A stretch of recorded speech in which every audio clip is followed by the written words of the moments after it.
Di video sebelumnya gue pernah menjelaskan tentang bagaimana tim SGH pada saat membuat video di studio, seperti di Thesaurus ataupun di rumah.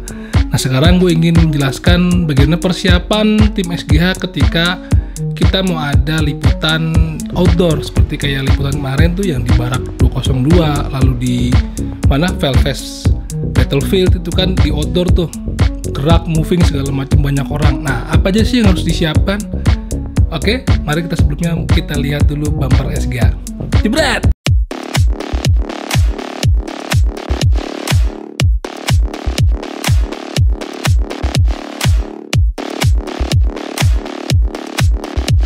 Halo, selamat gini hari, kembali lagi dengan salah satu channel yang membahas tentang airsoft gun dan teman-temannya.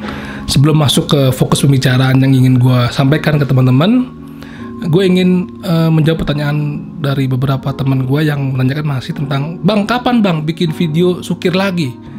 Kayaknya sekarang lu di channel lu udah jarang tuh bikin video-video sukir, ya kan? Dimana yang gue lagi main, gue dokumentasikan, misalnya pakai GoPro di helm ataupun di unit gitu kan, lari-larian kayak dulu. Ya nanti kalau gue udah semangat lagi, gue udah mengumpulkan tenaga lagi dan jasmani dan rohani gue udah siap untuk terjun ke lapangan, gue pasti akan kembali gitu kan. Karena kemarin gue juga ada beberapa kali coba pakai gears lalu bawa unit lari-larian, cuma sampai 5 langkah doang, sisanya gue ngos-ngosan coy. Kayaknya gue harus banyak persiapan lagi untuk bisa fit pada saat nanti kalau gue kembali bertempur di lapangan. Tapi kalau teman-teman masih mau mencari tayangan-tayangan sukir gitu kan, dari channel-channel yang ada di Indonesia, teman-teman kita itu ada di channel YouTube-nya Neko Airsoft Team, lalu juga ada di Kilo Bravo Operator, juga ada di Noiser 417, ada juga di mana? Free DM 7.62, juga ada Aerockstar juga ada. Sebenarnya sih banyak teman-teman, kalau teman-teman mau mencari airsoft Indonesia yang mendokumentasikan video-video sukirnya. Untuk sementara gue ini akan membuat video-video kedepannya masih tentang yang sedikit berbeda, tapi masih tentang airsoft lah. Mungkin seperti kayak kemarin liputan tentang pembukaan field, ya kan, bicara ngobrol-ngobrol sama teman-teman airsofter, lalu segmen review unit, review gear segala macam lah.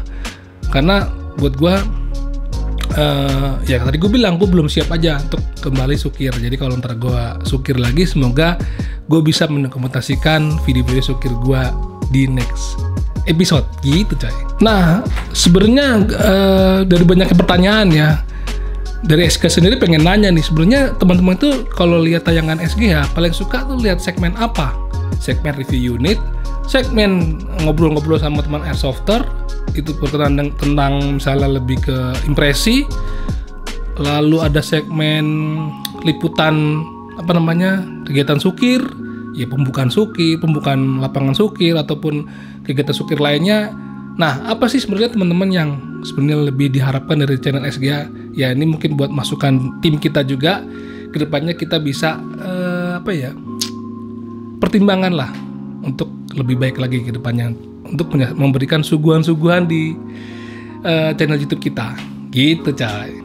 Nah di video kali ini gue ingin coba memberikan sedikit informasi dari pengalaman yang pernah kita buat nih, tim SGH kita buat ketika membuat liputan di outdoor, ya kan. Kemarin kan kita pernah bikin gimana sih cara-cara kita membuat sebuah video di studio itu kan, baik di rumah ataupun di toko Thesaurus, apa aja yang disiapkan. Nah ini kan beda nih di outdoor. Kemungkinan kalau ada teman-teman yang memang ingin membuat liputan di outdoor, dan ya semoga video ini bisa membantu ya kalau ada kendala di outdoor, karena kan lebih ribet ya, mungkin karena ada atmosfer sekitar tempat kita syuting itu bising gitu kan, crowded, lalu belum lagi teknis alat yang nggak memadai, jadi sehingga hasilnya tuh kurang. Banyaklah persiapan yang kadang-kadang kita perlukan kalau kita syuting outdoor dibandingkan kita syuting di indoor coy. Oke teman-teman, persiapan pertama yang biasa kita lakukan ketika kita mau syuting di outdoor adalah kita melakukan recce, ya kan. Recce itu diambil dari kata recon, dari bahasa militer, reconnaissance kalau nggak salah. Sorry gue agak ribet kalau ngomong bahasa Inggris, karena sekali lagi gue bilang karena gue lahirnya di planetnya Superman, planet Krypton. Jadi kalau ngomong bahasa Inggris susah. Ya dari situlah recon itu kan kalau bahasa militernya adalah kegiatan mengintai atau mensurvei keberadaan lokasi musuh untuk menghitung kekuatan musuh, di mana musuh berada. Nah, dari situ kemudian sering dipakai oleh istilah-istilah di broadcasting gitu kan. Dan makanya disebutnya ke istilah tersebut jadi reki. Nah, reki ini kalau di istilah broadcast atau di kegiatan broadcast itu biasanya mensurvei dulu nih tempat di mana kita akan syuting nanti di hari H, agar memudahkan apa saja yang harus kita lakukan atau kita bawa nanti, sehingga waktu syuting pada hari H tuh efisien gitu. Nah, misalnya nih kayak kemarin gue mau syuting liputan di Velfest UI atau di Barak 202. Sebelumnya itu gue datang melakukan kegiatan reki, melihat dulu keberadaan lokasinya, ya kan. Gue lihat dulu, gue data dulu nih, gue catat dulu apa aja sih yang ada di sana dari mulai A sampai Z. Lalu kita juga perlu tuh ngomong sama pengelolanya, ya kan. Sebagai narasumber, apa aja yang bisa kita gali dari si pengelola ini, siapa aja sih yang bisa kita ajak ngobrol nanti misalnya kalau udah interview, siapa juga nanti yang akan menjelaskan tempat-tempat yang ingin kita liput gitu kan, ada berapa fasilitas yang bisa kita liput. Nah itu kita catat tuh. Makanya kadang gue selalu ngajak istri gue, si campers nih, si Dupi Cipon, untuk pengingat nih. Kadang-kadang kalau semua tampung di kepala gue kadang-kadang jadi lupa pas hari H. Jadi perlunya lu misalnya membawa temen ataupun lu mencatat di handphone ketika melakukan si kegiatan reki ini, lu catat nih. Atau lu kadang-kadang bisa lu foto. Gue sendiri juga sering melakukan foto tuh ketika lagi reki. Jadi gue bisa bayangin ketika nanti di rumah, oh tempat ini gue ambil syutingnya pakai kamera ini atau pakai lensa ini, pencahayaannya seperti ini pada jam segini. Nah, itulah fungsinya kita mereki dulu lokasi yang kita syuting, coy. Semua kita data. Nah, dari situ bisa ketahuan nih. Pertama, step keduanya adalah ketika sampai rumah setelah kegiatan reki selesai, di hari berikutnya kita bisa buat gear list. Nah, dari apa yang kita lihat pada saat reki, kita foto, kita note, dari situ kita ketahuan gear apa aja sih yang perlu dibawa, ya kan. Jangan sampai misalnya ada gear yang nggak perlu dibawa kita bawa, jadi sia-sia mungkin, atau malah jadi keberatan beban pembawaan gearsnya. Lalu misalnya di sana tuh memang banyak kegiatan yang nanti syutingnya itu berjalan, ya itu kita harus bawa gimbal, atau mungkin nantinya ada interview di suatu lokasi, itu kan juga kita juga tahu bagaimana kalau pakai tripod. Nah, itulah fungsinya kalau kita reki dengan membuat gear list dari apa yang kita lihat. Lalu dari situ juga gear list selesai, kita bisa buat shot list. Shot list itu adalah semacam list apa aja sih yang harus kita ambil, apa aja sih yang perlu kita record pada saat di hari H nanti.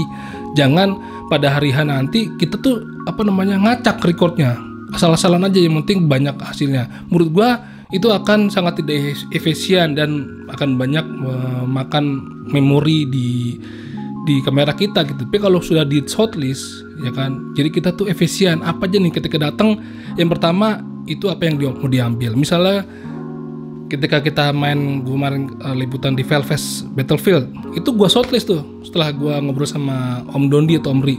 Pertama gue ngambil parkiran, lalu gue ngambil fasilitas seperti kolam renang, panahan, sepeda gitu kan, terus sampai tempat sukirnya. Itu bukan sembarangan gue ambil tag aja, tapi sudah gue list-listin apa aja yang harus gue ambil.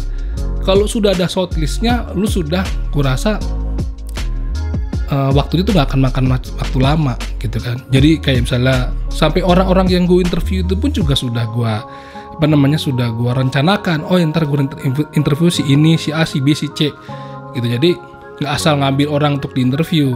Kita bisa lihat dulu di video ini durasi segini, berarti yang masuk gue interview yang bisa gue interview bisa sampai 3-5 orang lah misalnya gitu. Pokoknya semua itu direncanakan dengan baik agar pada saat hari H production itu tidak mulur atau tidak berantakan lah. Nah, setelah bikin gear list, shot list, lalu biasanya gue nyari shoot reference. Terus reference itu adalah contoh-contoh video yang ada di YouTube ataupun di film-film lah. Kira-kira kalau kita buat video di outdoor itu untuk kegiatan olahraga outdoor misalnya kayak airsoft salah satunya, gimana sih?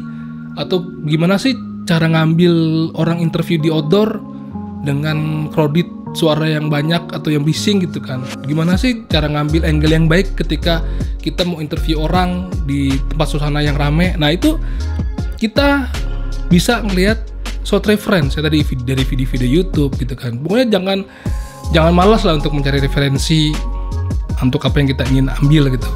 Dari situ kita bisa kebayang lah, oh nanti kalau gue rame nih, gue udah ada referensinya nih. Syuting di tempat rame, gimana caranya supaya nggak ganggu.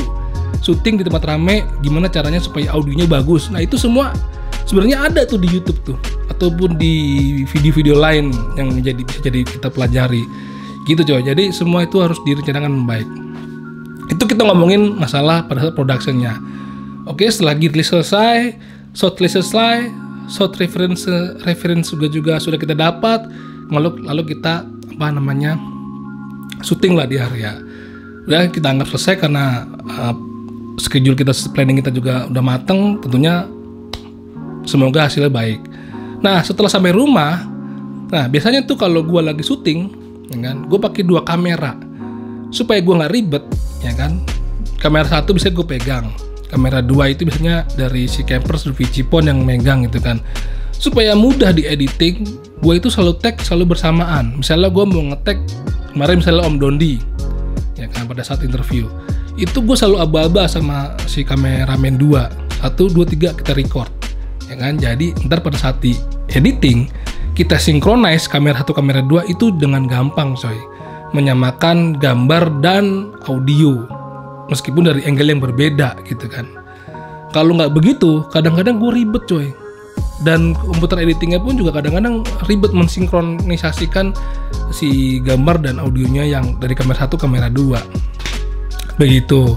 Kalau gue sifatnya yang bawa kamera dan ada kamera 2. Tapi kebanyakan kalau gue syuting di outdoor itu meliput kegiatan airsoft gun atau seperti pembukaan kemarin Barak 202 dan Velfest itu, gue memang biasanya bawa kamera. Gue jadi kameramen juga gitu, jadi ada hostnya. Seperti kayak kemarin di Barak 202 itu jadi Om Anggi. Jadi memang gue jarang sekali untuk melakukan atau masuk dalam frame kamera gitu, frame video. Jadi gue yang bawa kamera.